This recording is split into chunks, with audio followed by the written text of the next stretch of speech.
Welcome to Directionally Correct, a freelance podcast with Cole and Scott. Today's guest, Jane Datta, former Chief Human Capital Officer at NASA. Thanks to our sponsors, One Model.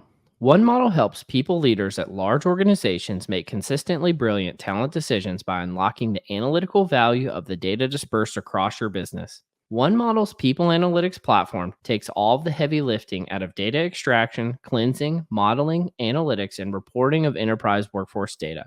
One Model pioneered people data orchestration and has perfected the ethical use of AI and data science for leaders who need transparent and explainable decision support systems. HR and business teams trust its accurate reports, analyses, and storytelling capabilities. Data scientists, engineers, and people analytics professionals love the combination of governance and flexibility that no other workforce insights platform can provide. To learn more, book a demo at onemodel.co/directionallycorrect. All opinions are our own and do not reflect those of any other organization. In some senses, what you've done is you're almost like inviting listeners to drop into a conversation, an informal conversation that people are having in an airport or anywhere, right? You sort of like a collegial kind of banter, if you will. And maybe, I don't know, just my perspective, maybe it isn't about being exciting. It's just about being interesting and informative. You know, you always know when you've listened in on a conversation or participated in one where you're like, that really felt good. It didn't have to reveal anything marvelous, but it felt good. I got something out of it. I retained something. Speaking of interesting, tell me about this painting behind you. Is this your own artwork? Well, really, I wish it were, but it is not. It is an original. It's an acrylic. But I got it on the internet and from one of those artwork sites. And when I got myself set up, I took over one of my kids' bedrooms as my office in the pandemic period. But they're gone, so that's now mine. And so I wanted to set it up to be Zoomable.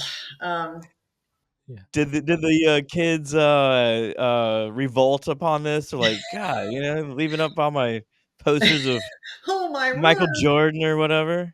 I don't think so. We were lucky that way.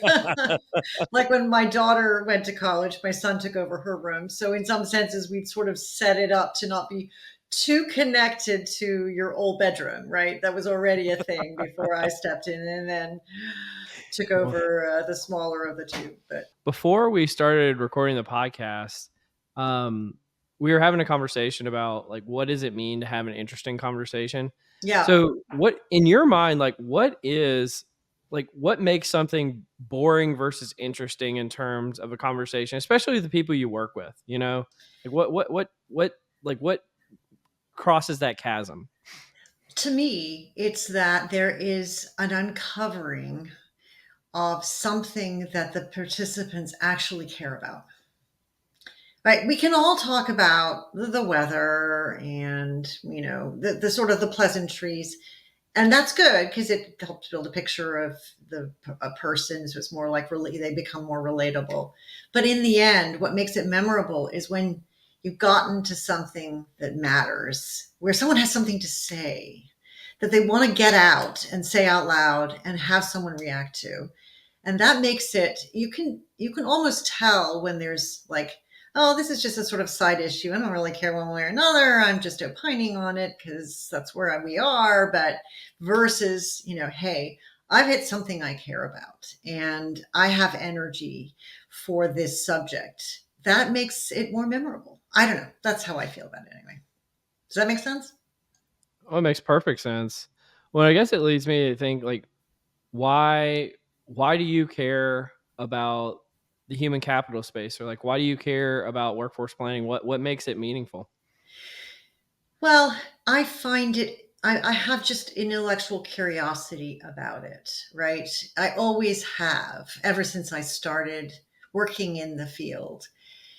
I don't know why I care. I just don't know. It's kind of like, why do you like pizza? Why do you like classical music? Why do you like these things? Like I am an amateur classical piano player. Yeah, didn't you study that in school or something like that? I studied music, Okay. and I did have credits from taking classes in performing, but I was never a performer, as the primary thing that I did for my degree. And ever since, it's been very just a hobby. And so you might ask, well, it's a hobby. It's a pretty precise thing that you do. Why? And I literally could not explain why it is that I am compelled to sit down at the keyboard and have those 88 keys tell me things. I mean, I just don't know why, but it's there. And so it's just, there's something about the shapes and patterns of workforce planning and kind of the way in which it plays out. Human capital generally, it speaks to kind of what are the creative things that I did in that part of my career, and I care about them, and I care about what happens to them. So there's some part of it is just seeing history through my contributions, and some of it is just that natural curiosity, seeing what's happening in today's world. It's really a little different, certainly different than when I started out, and even since I left, full-time employment. So I feel the same way. I don't know what compels me to sit down, but it's 26 keys plus the 10 number keys every day, right? yeah, you're sitting down at your computer at your station. Yeah, yeah, exactly. Why We're is making that? magic though. And to some extent, I couldn't make up reasons why, but maybe I don't care. I just like it, and it Yeah. is what it is. Well, I mean, like, I guess if I had to like pontificate, like, music's not that different from arranging an organization. Like, you got to have it all organized and like the harmonies flow. This is a stretch. Don't get me wrong. No, no, yeah, yeah. Well, there's a storytelling aspect to performing.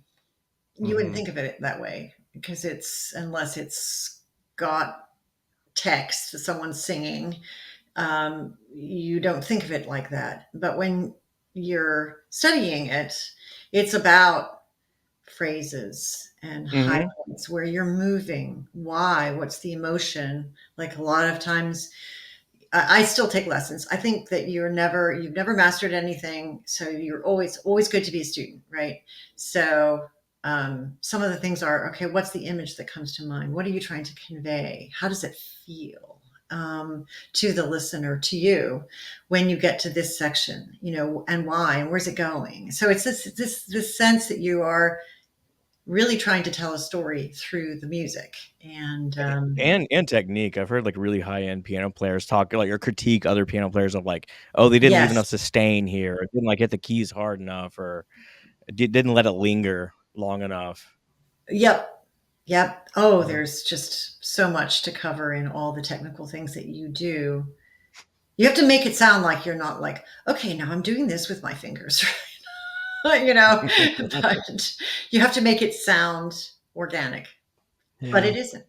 It's very, I tell you, as a kid, we had a upright piano in the house, and I never learned to play a lick. Don't get me wrong, but I was fascinated with the bench, and you could open up the bench, and they had all the sheet music in the bench, and that was the extent of my musical career as far as the piano, anyway.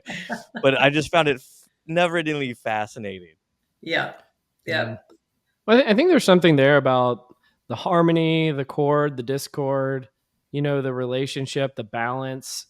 I think Mhm. all that makes sense in terms of why it would be naturally or intrinsically, you want to make the relationship between the employer and the employees harmonious, and the structure, and then making sure that it's not just all chaos all at once, pressing all the 88 keys all Right, at the same time. right. um I don't know, what do you think what do you think the relationship is between, you mentioned earlier there was like, what, like, the world of work right now isn't the same as it was when you started, right?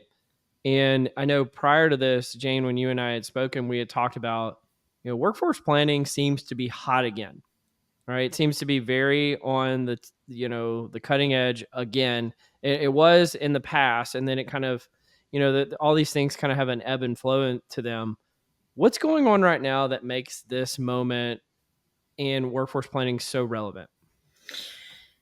So I think it's a couple of things. First of all, I think that topics such as workforce planning or DEI or any of these things that might impact the human capital world are cyclic, right? And so I think what happens at a macro level is that there's a lot of energy and then people get exhausted. They can only get so far in that cycle with what they can do with it. And so it recedes to the background some. And then there's this renewed interest in it. So that because you've allowed it to kind of percolate in the background long enough that you then bring it back and have refreshed ideas and new things. So that's one thing. I think it's just part of the cycle. The other couple of ideas that I have about why now is that I do think there's a certain amount of environment wide disruption going on. It started with the pandemic, and I think it's now walking from that into the AI and the very fast adoption of AI tools in all of their different forms and in all their glory that has introduced a kind of like all of the norms that I'm used to that I would plan against seem to be shifting. It's also a whole bunch of opportunity that was never there before. So opportunity to explore different things that are impacting how I might construct a plan or what scenarios I might look at, ways that I could actually address gaps and surpluses. I have more things to choose from than I ever did before. And I have better data and I have quicker access to it if I believe it, and you have to approach everything with a little skepticism. So I think it's a combination of new stuff that's making me look at an old subject with new eyes, um, availability of data, which was always a big deal, in the workforce planning world. Can I get it? How much do I have to pay for it if it's external? There's just a lot more out there that I can use. And I think that in this time of disruption, I really think it is a time of disruption now, more Absolutely. disruptive than others times in my lifetime, my working life, that when things feel really disrupted, I want to do something that makes me feel like I have a better handle on it. And Yeah. any planning function could serve that purpose. It could be financial planning, it could be technology planning, it could be any planning in the sort of business realm I would include in this, because it's a way of imposing some kind of structure on the uncertainty so that I feel that I have a little bit more, if not control, then insight in what to do. So those are some thoughts. Like Mike Tyson says, like everyone has a plan until you get punched in the face, right? And like I think AI is a punch to the face. It is. Stephen Toddy just came out with a article in Org Dynamics called avoiding conflict and the transition to AI, and he paints a very kind of bleak picture of essentially employees being replaced by AI. We've had other folks on the podcast come and say like, no, it's gonna like augment you and this sort of stuff, but yeah, I don't know, man. Yeah. I don't know. Well, let me dig into this for a second, because a minute ago, Jane, you mentioned, there were things normatively that you used to plan for, and maybe if you were doing it today, you would have to plan for completely different things. Can you give some examples of those? I mean, you came from NASA. I'm sure it's a fascinating organization. I want to dig into that in a minute. But like, what are some of the things that you used to plan for that maybe wouldn't be relevant and that you would be planning for today? Well, I would say, certainly from a NASA perspective, I would be much more interested in understanding the labor market dynamics than I was before. When you work in a government agency, particularly one like NASA, the workforce has been really stable. So, it's a combination of low attrition. I mean, even in different economic environments, it would go from 5% from 3% attrition, but it's still low, if you see what I mean. So low attrition. It's a tenure-based system. I mean, I use the word tenure. That's not the technical term for it, but essentially, Isn't a BFSS a bona fide seniority based system or something like that? it's a system whereby you get to say when you leave. You can be asked to leave because they have made a case that there's a case that you have had really poor performance, or you've done some conduct that is, unacceptable. And they do have some tools, but they're really bad tools, like what they call reduction in force, which is the technical term that is used in government for layoffs. But there are all sorts of rules around that, which make it a very not user friendly or effective method for reshaping. So essentially, you have to work with the patterns of attrition that you are handed. Well, why is that? Like, is it adaptive for an organization like NASA to have low attrition rates? I mean, you're probably talking about a very select group of individuals, right? Highly skilled, select skill, Yeah. hard to replace. Yes, that is true. And, we have very long term programs, they go for decades. Yeah. And so you have people who feel a commitment to those programs and they want to stay because there aren't So, programs like it. sir, you've been performing poorly since 1992. It's finally time to separate. Can I give a relevant example from a fictional movie? Yeah, sure. Why this is important? Okay. So in the movie The Martian with Matt Damon, he goes and for those who haven't watched the movie, like they're on Mars and everybody leaves without him and he's abandoned, and so he goes and finds an old Mars rover from like the 1990s and turns it on again. And the only way that NASA is able to communicate with them is they actually have to find workers who worked on that Mars rover from Yes, back in the 90s who were able to communicate with them through that. That's a workforce planning problem. Right now, it's probably not a realistic one because it's a fictional movie, but you have to think a lot of these programs that Jane mentioned, they are multi-decade, right? I mean, right. I was even like there was like the Pioneer and there were all these like satellites that got shot outside of the solar system back in like the 70s. People have to be able to communicate with those even today. So I mean, like these are very long term programs. I'm probably stomping on what you want to say, or Dane, but No, no, you're not stomping on anything. You're absolutely right. It doesn't mean that there aren't shifts that are needed. And what I would argue, and did while I was still in the role of the Chico, is that we are now at an era, especially in human spaceflight, where who does what is shifting.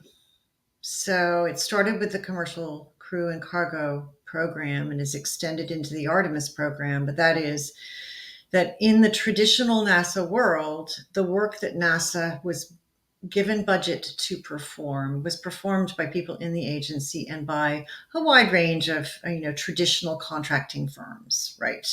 So you had this public-private duality always. But the commercial program model is different. It's essentially saying we want commercial partners, think Boeing, SpaceX, even to some degree Blue Origin, those people that there are companies that are getting into the space business who bring their resources. So it's a real partnership, right, between public and private. And one of the longer term goals is that work that NASA would have performed historically in a legacy way, we're handing over to these partners to do. So the idea is what the work is that NASA has to do is shifting. And to some degree, in a big way. And that was by design. This isn't something that just happened to NASA. This was part of the strategy that multiple presidential administrations supported. And because of that, there was enough continuity that it got legs and it's working. And so, but the sort of the devil's in the details around what are the pieces of work that NASA actually lets go of. And then how do they turn their attention to things that they would not have had the capacity to focus on because they were doing all these other things, right? What does that enable? But also from a workforce planning perspective, what does that mean for the mix and the size of workforce that they need? And it's a shift that's not happening abruptly, but the success of the commercial partnerships is basically telling us that this is here to stay. And so I believe that though, at continuity and basically this is the workforce you have in 2020 is the same that you had in 2080 or 70 or whenever it is, that is actually not a fair statement any longer if you look out. And that's most particularly in the human spaceflight world, less so in the science world. I think that's a more stable part of the NASA workforce requirements for the mission set that they perform. But human spaceflight's it's a really big deal for NASA, and so again, I think there is a need for continuity, especially in these very unusual kind of composite areas of experience with entry, descent, and landing, and in situ resource utilization, and the things that are highly particularized to space travel. Those are things where you need to maintain expertise, but we're not talking about large volumes, right, of personnel who know how to do that. And in some cases, this is not just people who can do everything in that. It's composites, it's groups of skills that you bring together into more like capabilities. And so really understanding what those capabilities are and how much you need to invest in them, I think is a workforce planning question. So for the rest of the work that is sort of in its migrating to sharing and then maybe giving over to the commercial partners and others in the space industry is growing. You've got startups and all sorts of different innovative ways to address sort of thorny problems. That means that you have potentially more turnover in, say, young engineers. There are more places for them to go to get that work. Does that make sense? It does. Well, let's dig into that actually, because I some of my wife's relatives actually work at NASA, and if you ever want to see me geek out, we'll have them over, and I'll just ask them about rocket science questions for like 5 hours. But one of the things that I think about is you guys do some fascinating workforce planning for things like astronauts or rocket scientists or the different kinds of engineers. And you mentioned kind of the early career engineering, let's call it a problem of retention of talent and that type of thing. How do you, I imagine just like for something like an astronaut, there must be like a crazy funnel of people getting down to the small number of individuals who ultimately make it into that role. But I'm sure it's like that in other roles in NASA. Is there anything unique to doing workforce planning for those type of roles in that organization? Yes. The astronaut selection process is a thing in and of itself. It's actually managed entirely by Johnson Space Center in Houston. It has some regulatory boundaries. It also has a selection process that takes a long time and includes elements that are not part of a normal selection process. Medical, for example, would be one. And it undergoes enormous scrutiny because there's so much interest in it. From congressional stakeholders, for example. So it's always, walking this fine line between being handling. In one year, I remember there were 18,000 applicants. So just think about that for a second. And so, why didn't you put my resume up top? Yes. Well, feel free to apply in the next open window. Okay. Okay. We'll see what we can do. No, I'm just kidding. But it has. There are people that have specialized in astronaut selection, and it is a dedicated full-time role for the period of time between, the open window and getting to the announcement of a new astronaut corps. Clearly there have needed to be we've used technology better in the last 5 to 8 years, and it was all manual before. So there have been some things, but the actual process has some elements that are the same as you would see in any selection process, but it has a lot of extra pieces and as I mentioned, a lot of scrutiny. So it stands alone in terms of the actual hiring and selection process from anything else that we do at NASA. Everything else falls into more of a standardized bucket of, are we bringing in good talent? We do bring in people at all levels. So we bring in people from commercial entities, we bring in people from academia, but we do a lot of growing from within. So there's a lot of emphasis on internships and on making sure that we have a good pipeline. The picking of people for that pipeline is what you would expect it to be. You have relationships with colleges and universities. You have a presence there. We've migrated to using LinkedIn so that people can actually have a landing page, and we can do more targeted messaging and things like that. It's in some ways not different than you would find in any large corporation.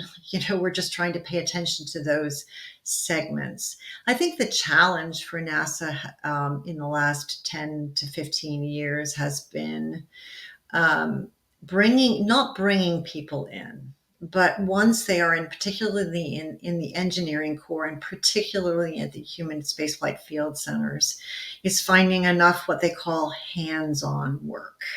So that's the actual touching the hardware and doing the software, because we have always been fairly leveraged in terms of the civil service contractor ratios, right?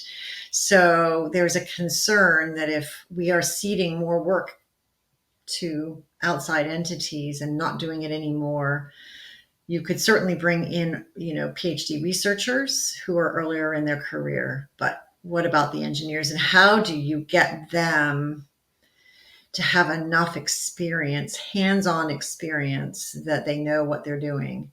So one of the philosophies that I followed when I was there, and I cannot speak for NASA. I do not have any authority Oh, go or on, voice speak for what on. they're doing. So this is just going back a couple of years.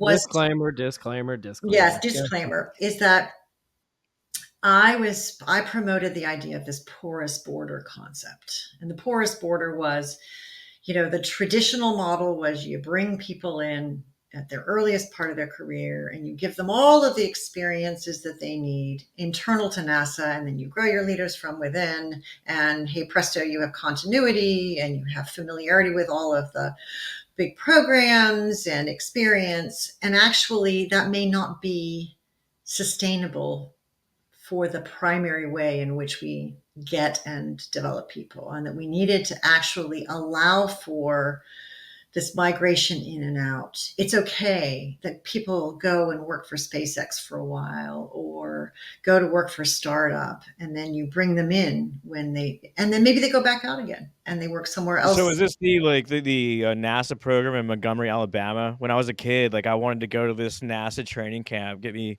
a junior astronaut status, right? Just grow me from within, Jane. Yeah, yeah. You're talking about Space Camp, I think, in Huntsville. Yeah, I'd go right now. I'd go today. Absolutely.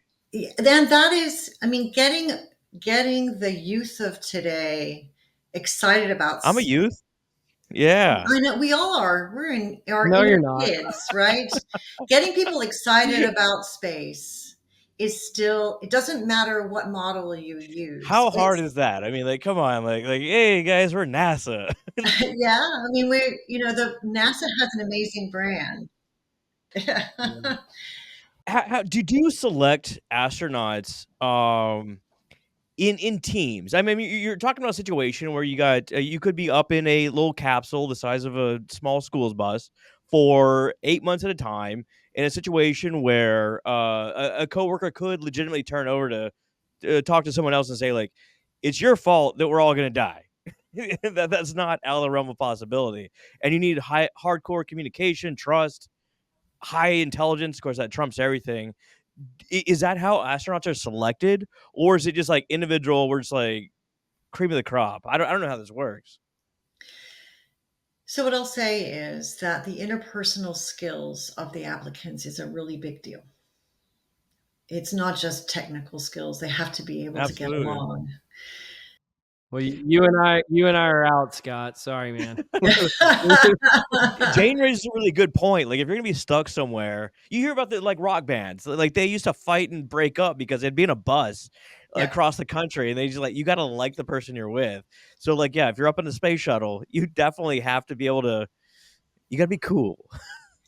You have to know, you know what to do in times of great stress. You have to Mm. know how to make things operate effectively, both in flight and also when you get to the station, space station, or for EVAs or anything that you're doing. Cooperation and collaboration is really essential. And it's essential not just for getting missions done, but it's essential for safety. It really is. And so, I you think it know, was Avenue 5 who like there's a quote, it's like, they can't hear you scream in space, but they can damn sure see you freak out.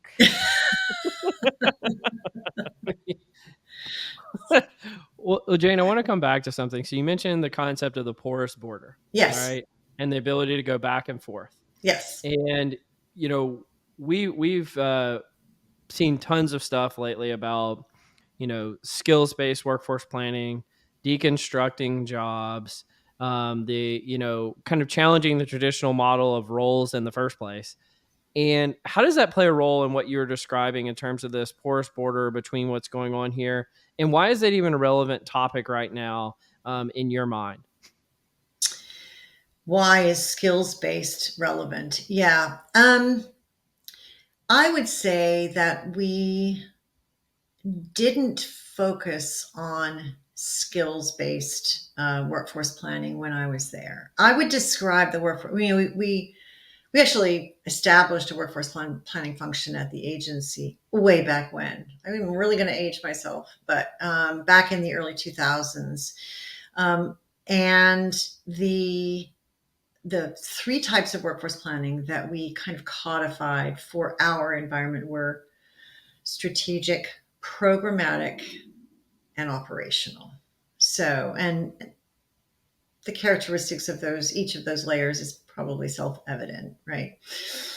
I would say that we probably emphasized the operational workforce planning, which was really, NASA, it consists of 10 field centers, and they were the place where the work and the workforce came together. So they were responsible for the hiring and the monitoring and the managing and all of that of the workforce at NASA. And so they were always very concerned from the mission, like getting the mission done. Who's leaving? Are we backfilling or are we forward filling? What are we doing? So it was very, very much near term. I know what my budget is. I know what the mission needs are because it's nearer in. And so that was always the heaviest focus. The secondary, but very secondary focus was kind of the more strategic level where, the strategic workforce planning at NASA really didn't have a lot of uh, get a lot of attention in times of great stability for obvious reasons. But as we were moving into this less stable era, I think the kind of thing that we did was to look at what would enable us to be more agile. There's a lot we don't know. How quickly Mhm. is the commercial industry going to be actually ready to take over things? Like, is that 5 years? Is that 10 years? What budget are we going to get when we have a new administration? Are they going to favor NASA? I mean, these are all the things that every government agency goes through. But for NASA, in the middle of this transition, I felt like that was a big deal. And so the workforce planning that we did was really about what could give us a tad more agility than we would normally have. So an example of something that we did was we focused on term limited federal appointments, right? So that would allow us to have something other than the full-time permanent, tenure based, I leave when I want to leave kinds of appointing authorities. And it's not like that was going to solve a lot, but it was just like everything that we could do to give us more options for then Mhm. responding as the future came nearer. And we realized that the way that we'd always done things wasn't working. We just had more degrees of freedom. The middle layer, the programmatic layer, was very much kind of a rely on key personnel who have the continuity. And so we tried to put together kind of a skills lexicon back in the early 2000s. What we discovered is that the meaning of the skills was very tailored to what part of the business you were in, science versus human spaceflight versus aeronautics research versus anything else, as well as what field center you were at. And so to get to skills based forecasting, it you had to do a lot more change management. That there is such a thing as an Totally. enterprise, and that there's some reason to look at those things as an enterprise. And frankly, I don't think we got there. And so we ended up really kind of creating a community, sharing some best practices, embedding some more tools, including some more external data as things heated up. So it was really more of some enablers more than it was a wholly different way of looking at workforce planning with skills. Do any of the astronauts have any like progressive thoughts, like 4-day work weeks? Like, hey, I want to go home on the weekends. Yeah, I don't think so. I think you're all in, and whatever it takes, it takes. Did you call yourself a Chico? I've never heard this term. Is it the Chief Human Resources Officer? What is that? It's a chief human capital officer is Capital the, officer. yeah. So CHCO, which is familiarly referred to as you're a Chico, the Chief Human Capital Officers Act of 2002, I think it was. Is that a So ubiquitous term, or is that something like bespoke to NASA? I've never heard no, this no, term. no. That's a government term. Oh, okay, okay. So Chicos are the government, the federal government, I need to say, federal government version of a CHRO. Have you ever heard of the term Chiro? Chiro? Either of you? Yeah, Okay. yeah. This came up the other day. Someone's like telling me he keeps saying about Chiro. I have never heard this term before, and no one I know had heard it either. Yeah, I thought that was a sugary Mexican dessert. Is that what? Yeah. Churros, yes. Yeah. Yeah, I think people struggle with CHRO saying it out loud multiple times in maybe a paragraph feels like a big bit of a it just doesn't trip off the tongue nicely. So Chiro. Hero is just a fast way of saying that acronym. And Chico is easier. I mean, it just sort of and because it has come into common usage, everybody in the federal government knows what it is, and so there aren't barriers to understanding, at least in the federal government itself. Oh my god, Jane, like, you weren't here for the blooper reel, but me just trying to do our intro today, trying to get out Chief, Human Capital Officer at NASA it was comical, we'll just say that. Yeah, I get it. We made it through a good 10 or 15 takes for sure. We had to take a couple breaks. It's harder than you think. It Like, is. just saying something in order is much more difficult than you might imagine as an adult. Well, before I wanted to get one last thing in here, Jane, before we move on to the confusion matrix, which is I think you're independent now, I believe, in terms of what you're doing in consulting. And you've been in the private sector earlier in your career, you've been in the public sector for quite some time, and now you're kind of doing the independent thing. What's that like, and how is that different for you, and in terms of the skill acquisition that I imagine that you're going through as well? So can you talk to us all about that? Yeah, I mean, I think my experience as a Chico is Right. different than it would have been had I been a Chiro. Somewhat exaggerated. The differences are probably more exaggerated because of where I was the Chico, right? And so the characteristics that I shared about NASA and the patterns of workforce are mirrored in other government agencies, but they might, for instance, have very high turnover rates, right? So I do not speak for the whole federal government when I describe my experience at NASA. Having said that, I think there are some things that are different about being a Chico than I anticipate being a Chiro, though I never was one. So, clearly there is a regulatory framework in which every part of a government agency operates. So, for instance, in HR, so much of what we talk about in HR is fundamentally about hiring, because even workforce planning, it's who you hire, right? Everyone's Yes, how got to you be develop hired. them, how you nurture them, Yeah. how you create a culture, all that's, those are all important elements, but everybody cares about hiring. And in the federal government, there's a regulatory framework around what are the authorities you have to use for hiring, and what are the natures of those authorities, and are you approaching hiring with use of the merit systems principles so that there's no bias and that you're giving opportunity to as wide a swath of people as you possibly can. And when I tell you that there's a regulatory framework, especially in hiring, I am not kidding you. It is audited by OPM. In the government? No way. Yes, No way. never. And I'm not characterizing this as bad. It's just that this is the world in which you live. That's the reality of it. And so you have to have a great deal of respect for the underlying principles that explain why the regulations and the laws are what they are. You have to embrace that. Like, why would I care to protect veterans' preference? Why? Why would I care to ensure that I have really precise practices on how I recruit and interview and select people for a federal appointment, right?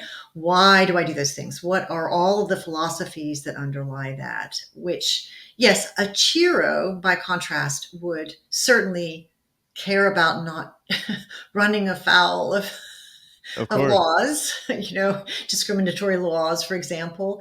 But it feels different, and there are a number of areas of HR that have more of a regulatory basis. Hiring being the most obvious one, but performance management and employee relations, and there are other areas where there are really, really clear boundaries and guidelines for how you operate. There are some areas like training and development where that's a lot less the case. And in fact, workforce planning, where I grew up within the federal sector, is not a sort of regulated function because it's a planning function. So anyway, I would say that understanding the regulatory framework and the philosophies, I think, also changes is perhaps more evolutionary than revolutionary in the federal government space generally. Patterns of the employee life cycle are different. And, I think there's some goodness. You're not always having to show results for the next quarterly earnings report or whatever. Mhm. You're not doing this, oh, we're doing layoffs. Oh, it's a war for talent. Oh, we're doing layoffs. No, you don't have that cycle to contend with. So you sort of are working with and helping to kind of shape and, for lack of a better term, chivvy along your HR programs. So you have some time, you have some thought. You can experiment with things. There are fewer consequences, and in that way, it's kind of it's not that there are no expectations in reporting. I don't mean to imply that. It's just that the pattern is different. The time scale is a little longer. It does require an enormous amount of long-term thinking and patience to see things through. There's often not a lot of funding that you get. So Yeah, I used to work for an organization where we developed assessments, and then the time scales were like 2 to 3 years. So, like, if you didn't get to it this week, it's okay. You yeah, get to it next week. right.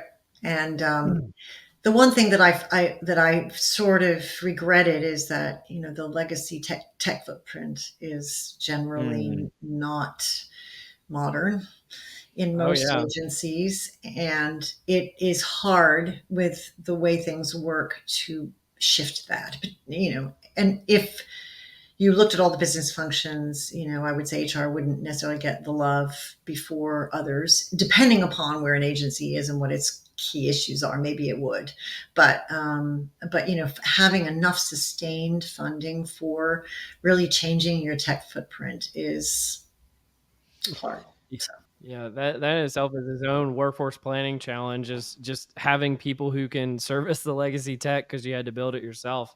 Yeah. But why don't we move on and do some confusion matrix? What do you have for us today, Scott? The confusion matrix. Real quick, we wanted to say thanks again to One Model, the AI and people analytics pioneer, for sponsoring the episode. And now back to the confusion matrix. Yeah. All right, Jane.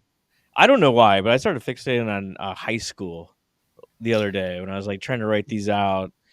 So these are like 5 questions, just reminiscing about the good old days, right? Or the horrible days, whatever. Okay, Jane. Both of y'all can answer rather. Were you popular? Were you a popular kid No. in school? No. Nope. No, I wasn't really interested in doing the things that you had to do to be popular. Yeah. And so I just had my circle of friends, and that was good for me. Do you ever follow up with people that were popular in high school? Like, whatever happened to them? Like, did they peak? It's long enough ago, can I say? But not really. There was a reunion back in the early 2000s, and I didn't attend, but I talked to folks who Oh did. my god! Like that was a like, hey, what are you Mhm. doing? Well, I'm a middle manager at some little like sales organization. What do you do? I'm the fucking Chico at NASA. That's what's up. I mean, it's a perfect opportunity. Yeah. Well, I wasn't at that point, but yes, I get your point, your bigger point. I work at NASA, Jane won the superlative of most likely to work for NASA someday. no So doubt. you fulfilled that dream. If I gave you control of the radio in high school, what are you putting on the radio? Oh, I'd go classical, though I do Oh, have other musical interests, but I definitely go classical, and it would be piano classical because that's what I love. And there are an outrageous number of incredible artists out there. I mean, and it is so available. Like when I'm learning something, I can go to mm-hmm. Spotify, I can go to YouTube, I can do a whole bunch of things, and you can hear a real range. So I'd pick something that I loved. What do you think of Max Richter? Max Richter. Should I You know not Max know him? Richter? Oh, he's a famous classical artist right now. He does a lot of movie scores as well. Oh, So yeah. There are a lot of them out there, and some of them are really, I mean, that are all ages. I mean, there's a baffling number of young artists coming into prominence as well. It's just extraordinary. So absolutely. What's the weirdest thing you wore to high school? that Like, I that wore. you thought was cool? Like you're like, I'm hot shit. Well, let me answer that by saying I think I was pretty conservative in what I wore, but I really struggled. I really wanted to have uh, something that distinguished me, and so I tried all sorts of things with my hair. Oh, Oh, nice, bangs. nice. Like there was one point where I thought, if you look at the back of my head, it's just a whole bunch of brown. So I need to do something. So I like pin things in the back of my head. So I don't think that I would win the fashion prize for what I tried. But that was where I focused my energies. Yeah. I went green hair at one point myself. Did So you? Did you do it with a mohawk? no mohawk, no mohawk. I had, oh my god, I look at some of the old photos. Like, how'd you let me out of the house, mom? Oh my lord, like No. you did me dirty by not. If your parents were like my parents, they didn't want to let me out of the house. Right, right. Yeah. Like, oh gosh. What about you, Cole? Do you have any like crazy clothes? You were like kind of in the emo phase at Yeah, that yeah, I point, was always right? into that stuff. So think of any stereotype about that, and yeah, it probably is true.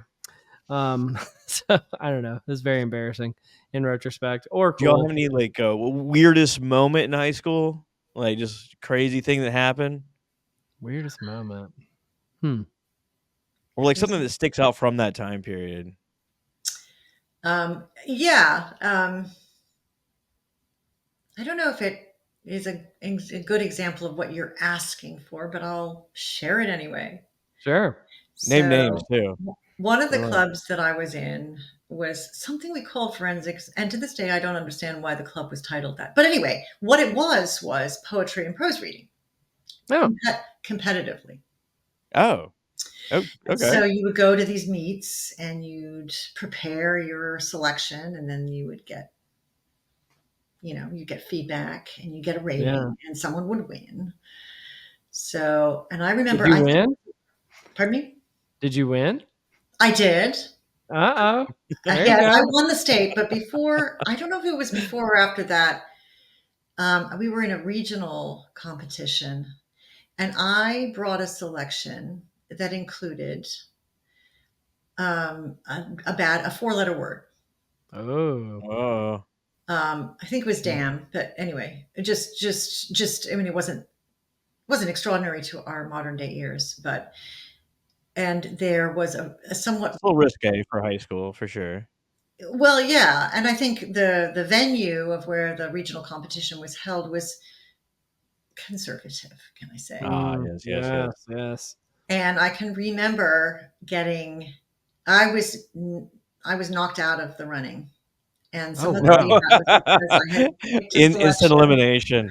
I'm not saying that was the only reason. I'm sure that there were other reasons that were very valid, but it stuck The with fix me. was in.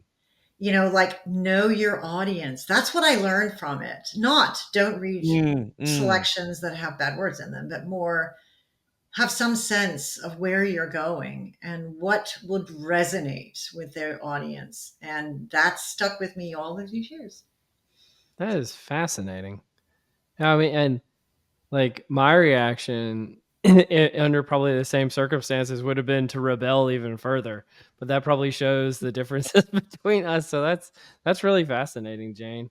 Well, Yeah. Scott, do you have any more confusion metrics, or you want to do some nerdery? We can move on. We're good. The nerdery. All right.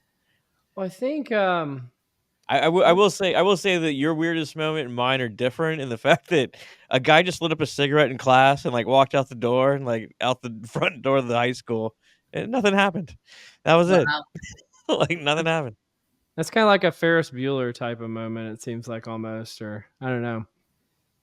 Well, the first nerdery article I've got, and I'm curious. I don't actually know that much, Jane, about your background in the talent space, but I imagine as a Chico that you probably were doing a lot of talent management in addition to the workforce planning. And so there's a gentleman named Mark Efron who leads a group called the Talent Strategy Group. And we covered one of their articles about is the juice worth the squeeze a while back. And I think they published another banger in terms of it's still the mortar, not the bricks. And so my understanding is they published an article called it's not the mortar, it's the mortar, not the bricks in 2019, talking about HR operating models. And so the most famous of which is the Dave Ulrich, he talks about HR business partners, centers of excellence, and then Right. the shared services. Right. Really the premise of the article is, there's been a lot of these firms that have been putting out their own revolutionized HR operating models because what HR does is so outdated. And what Mark and the Talent Strategy Group are really advocating for still is instead of putting together new operating models, perhaps we should just be getting good at the ones that we have already. Mm-hmm. And and really the shortcoming isn't that the operating models are misaligned to the work, it's that we're not putting the models themselves into practice the way that they should be. And I'm curious, Jane, from your perspective, what do you think about this conceptually, first of all? And two, are they onto something? Are they not onto something? I don't know. What are your thoughts here? I think they're onto something. Um, and I say that because I respect, say, an org chart, which is an element of an operating model, not everything. I get it. But it's more about catering for all the things that you want to have happen in HR and how you want them to happen than exactly what your operating model is. I'm a huge fan of Dave Ulrich's three-legged stool with you have the three components. But if I looked at, for instance, the center of excellence piece of it, which is sort of the standardized functions, and I do verily believe that you need to have expertise in the functions. And so that's an important part of the operating model, no matter how you lay it out and how you build an org chart around it and give authorities and all that sort of thing. But there's a risk with centers of excellence that the excellence that they purvey gets stale.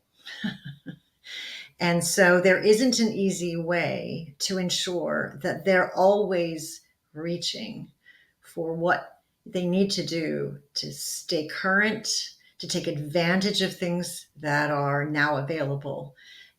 So that would be an example of, it's still the Ulrich model, but am I missing in how it is that my operating model accounts for each of those different pieces, parts? Am I actually getting at what I need to from those essential components? And if not, how do I incentivize it? And that may not be a changed operating model, but it might be something that you have to take action on. So, and particularly in federal government, where centers of excellence are a norm, you see that, you have the hiring function and you have the learning and development function and chief learning officer. And you have, these are kind of codified things that you would expect to see in any human capital office. How is it that you teach them or allow them and enable them to be innovative? Right? So it's a long answer to your question, but I think there are lots of operating models that work. Form has to follow function. You have to figure out what the functions are that you need to be performed, and you can codify that in an operating model. But in the end, I agree with the premise of the article, which is these are the three basic components, and you still need to have those basic components. The question is, how are they doing? And is it good enough? So, what did you think, Scott? Well, I mean, this article is not for me. Like, I see this sort of stuff. It's just not built for me. The same if I see like a performance management article, Scott doesn't care. an article about Taylor Swift, I'm like, it's just not for me. So everything that follows is just take it with a grain of salt. And I did make it about halfway through, and my thoughts were like, these different operating models proposed by vendors, whomever, who don't have to live with the fucking results, right? And there's no one size fits all, like Jane says. If I don't think things have to be this complicated.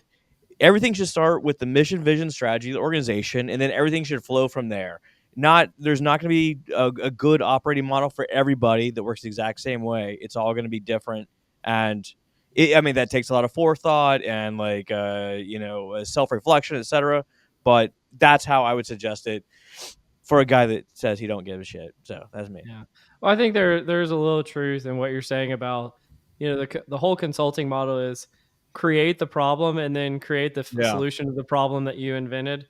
And so I think a lot of these operating models are trying to fix a solution that the consulting firms themselves invented. Well, you selected this article. What do you think about it? Like, is this the way? I think, one of the things that I personally find funny is that Dave Ulrich himself has come out with like 6 different operating models since the one he originally proposed. And it's like, dude, you got to stick with the original. Like, the band's got to play the greatest hits, man. Like, nobody's coming to see the Rolling Stones play their new song, right? But I don't know. There's a little bit of me that says a lot of this is about, and I've been following Mark Efron's work for quite some time, and he's got a few books that I thought were pretty fantastic. A lot of it, the theme is simplicity and execution. All right. So keep it simple, absolutely. Create a model that everybody understands and wants to use, and then execute.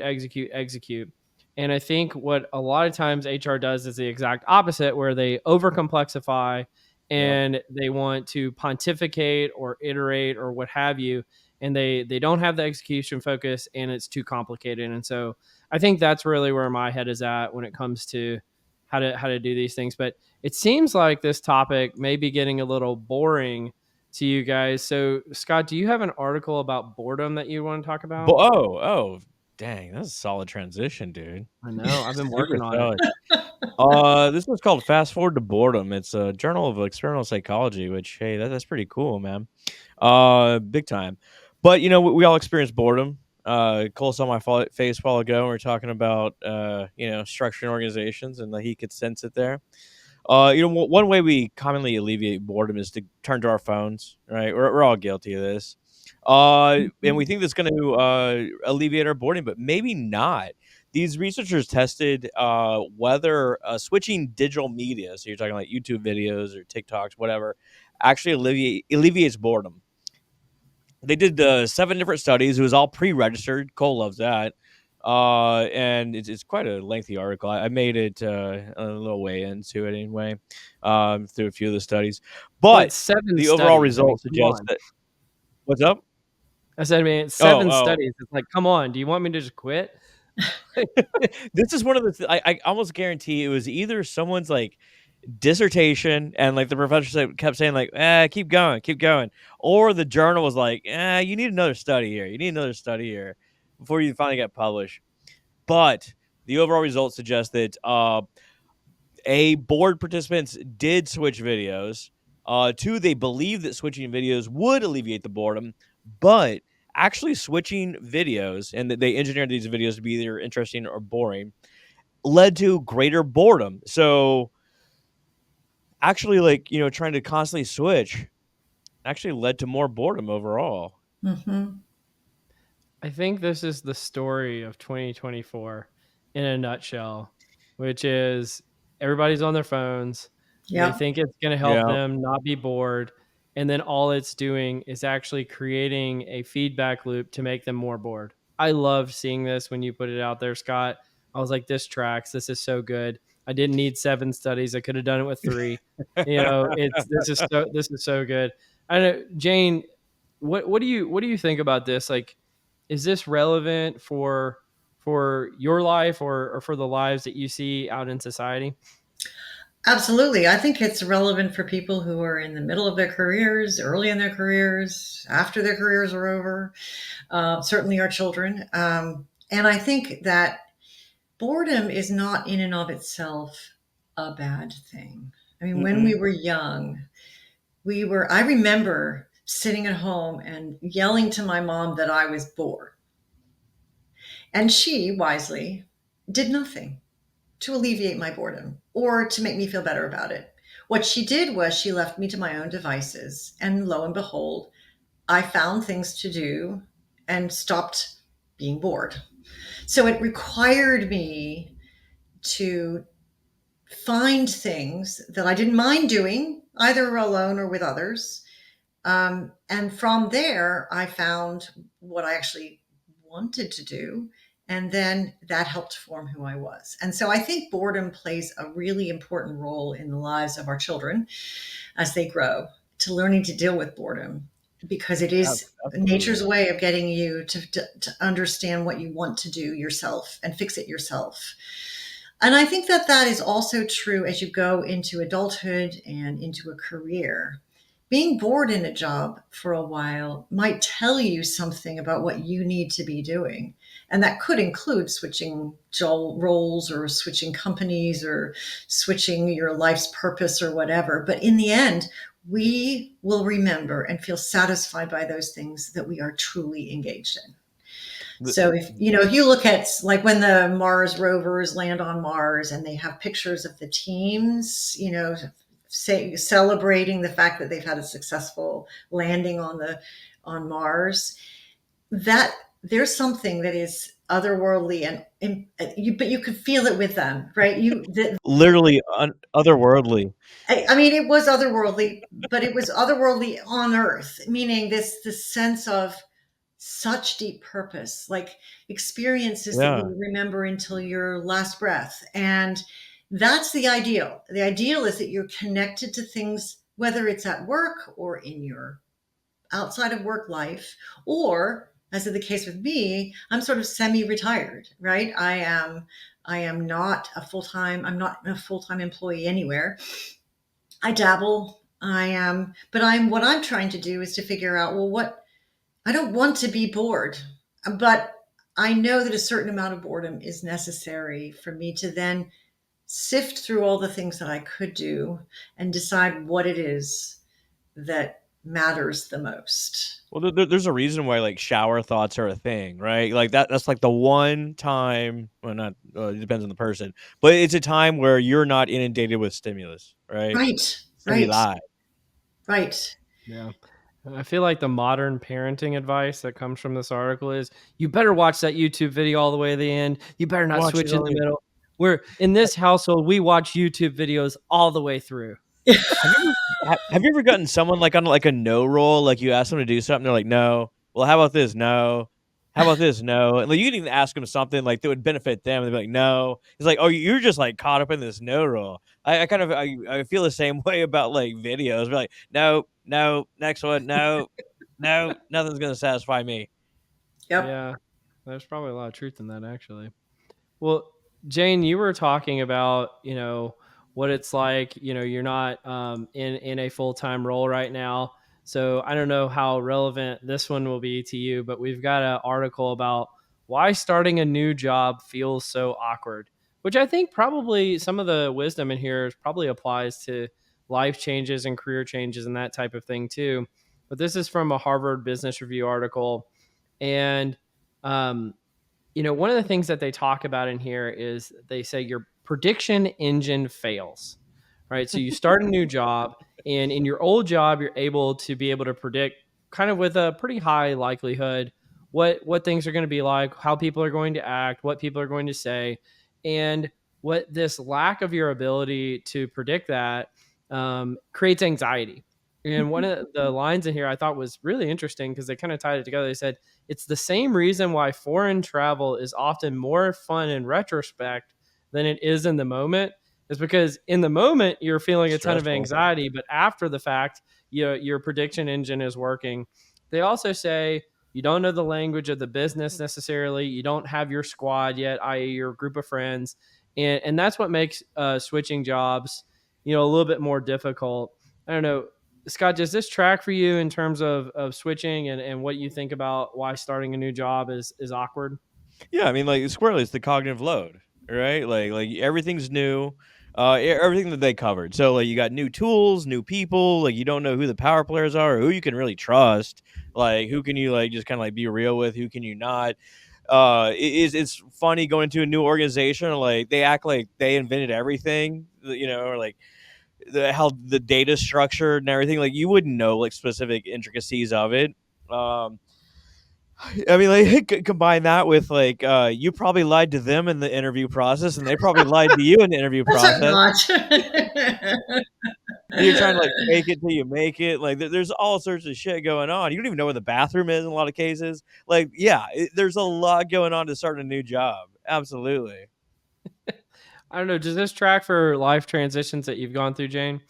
Yeah, it's actually really relevant because even though it was my choice, I decided it's time to retire, and I left full-time employment, and I left the agency I'd been with for 16 years. And I mean, it's a big move, and I didn't have anything specifically lined up for what comes next professionally. And I could have said, okay, no more professional work. I'm going to just, I don't know, throw myself into hobbies and do other things that I haven't been able to do. But I decided not to do that, but to do some kind of composite. I mean, there are different pieces, parts of what I'm doing now, and they don't all add up to full time.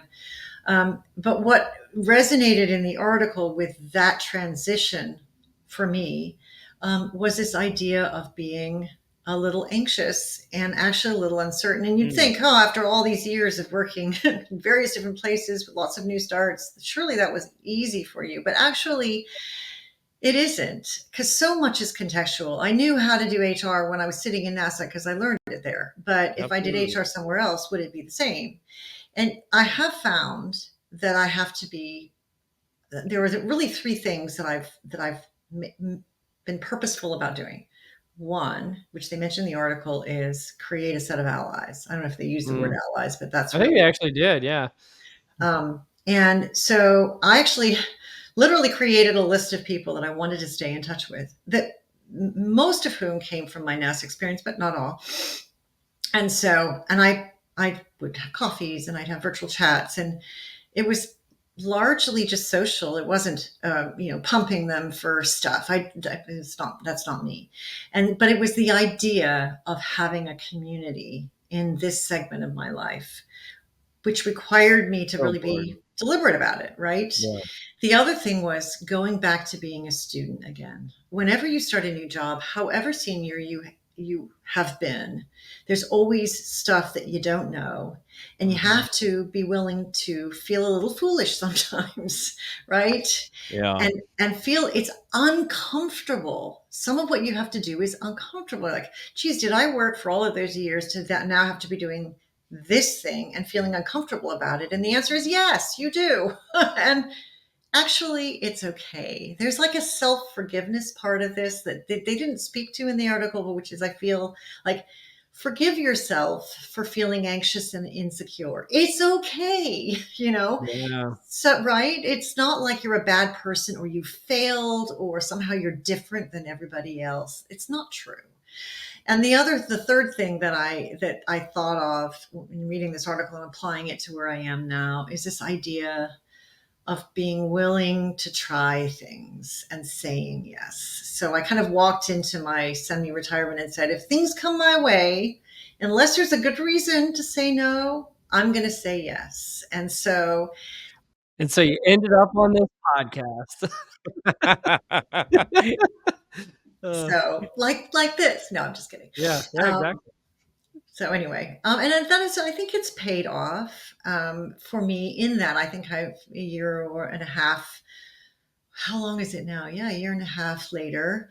I feel like I have a really good rhythm. I do have a community. I do feel intellectually engaged. I do feel like I have a support network. The rhythm is really key, right? Because Yeah, that's what you really don't know. Like you don't know what meetings you can skip or what are optional. Everything just is right. so fresh, and like just trying to get from like 8 a.m. to 5 p.m. is such a wishy-washy experience early on. It is. Well, yes, and there's a lot of administration. 'Cause you don't Yeah. have just one calendar and one set of people come to you for meetings. It's like this whole mishmash, and I have 3 computers and 4 calendars, and it's just, not to mention having to deal with technology interruptions and not being as tech savvy as other people are, and having to, I do luckily have family members who step in and provide me with a lot of gracious help. But anyway, so there Well, was some funny things like that. But in the end, I think I've been satisfied with what I have done, and with the tempo and the mix of things that I'm doing. So that was lucky. clearly starting a new job is like really kind of stressful. Like, Cole, do you have any like strategies that you employ or like techniques? Well, I think actually the wisdom that Jane put out there was really good. That is really good. First of all, I think you didn't use this word, but I think the beginner's mindset is really key. And you also said the forgiveness part. I always say give yourself some grace, Yeah. because Yep. like you can't be expected to know things that you just don't know. Right. Right. Mhm. And the article talks a lot about acronyms. I feel like that's a really kind of low stakes version of like, oh, you just don't know the jargon of the new organization. But really, there's so many things, culture wise, like process wise, like, Scott, you mentioned like you don't know which meetings you can skip and that type of stuff, that you just don't know what's inbounds and out of bounds. And Right. Mhm. it takes a little while of bumping up against the walls in the dark to figure that out. I'll say this on a personal note. One of the reasons why I chose this article is because, by the time this podcast comes out, it will be live. I'm starting a new job soon. And so I thought that this would be really relevant again Hey. in terms of giving myself some grace. We can probably get into the machinations of that in the next Cole and Scott episode, because I wanted to make sure that we, focused on you today, Jane. But that's a big announcement in my world. And so this is all very relevant. And I love the stuff that you shared a minute ago, Jane. That was excellent in terms of as I navigate this transition as well. Cole's gonna be the new Chico at NASA. It's gonna be Yeah. No, or not. That would be really cool, though, I imagine. But Jane, this has been fantastic having you on as a guest today. Before I give you the final word, Scott, any parting words for Jane? Jane's been lovely. How can folks reach out to you? Should they care to? I'm on LinkedIn, so that's a really quick and easy way to do it. And feel free to share my email if people ask you for contact information. So I think you have it already, so that's totally fine. So anyway, it's been really fun talking to both of you. I mean, I've learned from what you've shared, and I love the set of topics that you teed up. It went a lot of different places, and so it kept it interesting. Back to where we started today's conversation about it. I didn't feel it was stale. I was engaged. I wasn't bored. Yeah, absolutely. Well, we're pretty Well, awesome. I just think it's really fun. I mean, this is different than the other kinds of podcasts that I have done, where it's a little bit more structured around, how long it will last and the flow.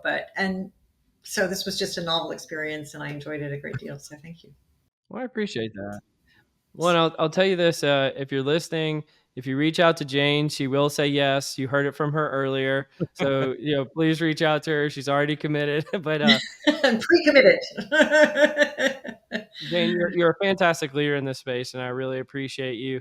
But and thank you so much for joining us today. But you've been listening to Directionally Correct, People Analytics podcast with Cole and Scott, and today's guest, Jane Datta. Thanks for joining us, Jane. Pleasure.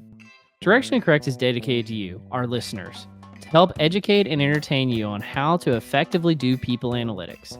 By supporting this podcast, you are helping us continue to provide valuable insights and knowledge to our listeners. Please consider becoming a patron of the podcast. You can find the link to sign up in the show notes or at patron.podbean.com/directionallycorrect. Thanks for your support.